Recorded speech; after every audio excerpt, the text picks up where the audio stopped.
This is going to be kind of an advanced minimalism video. Uh, Most minimalist videos, let's just call it beginner, is like, emptying out your dresser and throwing out clothes. Or time lapse, big move, I've become a minimalist, throw out everything, blah, blah, blah. Now, I'm not saying those things aren't hard. I'm just saying those are the beginner level videos. Then there's the intermediate kind of minimalism videos where it's a concept about minimalism. So for instance, my video on how I just like to have 3 items on a surface, that would be an intermediate concept. Basically saying, I'll say it now, is that you should only have 3 items max on top of any surface to keep a minimalist look, but also helps you minimize and figure out what's important. So no more than 3 things. Now, this one is about what happens after you're a minimalist, or what inspires you in your minimalism journey. And basically what I want to talk about is what I've noticed after maybe 20 years of being a minimalist, maybe like more serious minimalist, like 15 years. It's that you gather stuff in your life as a human, as a living being. Life gathers things for a human. That is the lesson. And to think that you can go minimalist and not have those little weird things, or like, oh, that one account for some stupid thing you signed up for once, you didn't ever remember it, or you never canceled it. It's a free account, but I don't know, you just still have it. And it's like, wouldn't it be nice to just only have accounts online that you use? Of course, as a minimalist, you're thinking like, I don't need it, let's get rid of it, let's delete it. But you don't remember everything, and you just don't gather things. Now, let's take interior design for a good example of what this looks like. Is a well-designed interior design isn't all matchy-matchy. It's things that don't belong together that go together.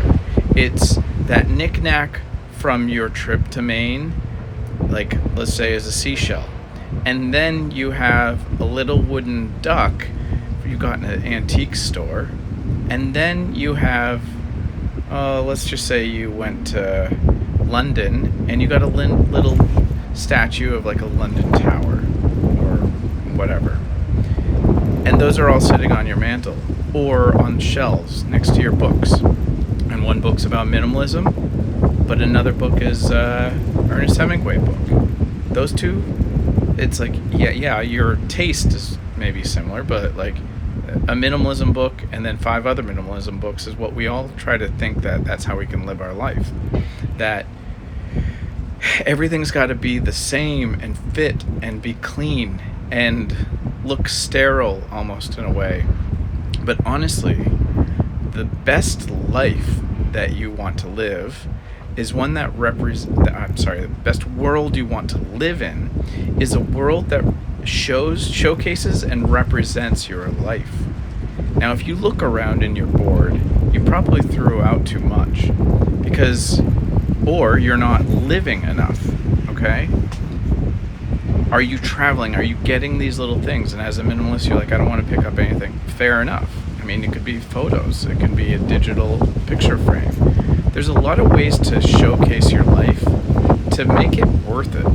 And I think it's important at this time for me to be less minimalist in showing what my life is like. Having more pictures, having people on the wall, like my family and loved ones, and my taste in art. And these things don't have to get along, but they have to represent me. I don't want 100,000 pictures, and I don't want it to be messy. I want it to be minimalist, but I want it to be intentional. And again, it's a well-lived life has something to show for it, and that obviously argues with so much as a minimalist. So it's like, well, what do? Well, you have to understand first of all that being a minimalist means that you're going to want to get rid of everything you own, but But having a good life means you're going to accumulate certain things. Now, let's just say you live out of a backpack and you're living that life and you don't have things. Well, that's going to represent every scuff on every bag and every little tear here, or the minimalist wardrobe that you have. These are things that are going to showcase your life. But everything brand new and like matchy furniture, matchy clothes, it's like weird, and it's uncomfortable, and that's what makes you feel dead inside when you see certain minimalists. You're like, what is it that's going on here? Like, they make me feel uncomfortable, and it's like I wouldn't want to hang out with them. I don't want to be them. I don't want to spend time in their world.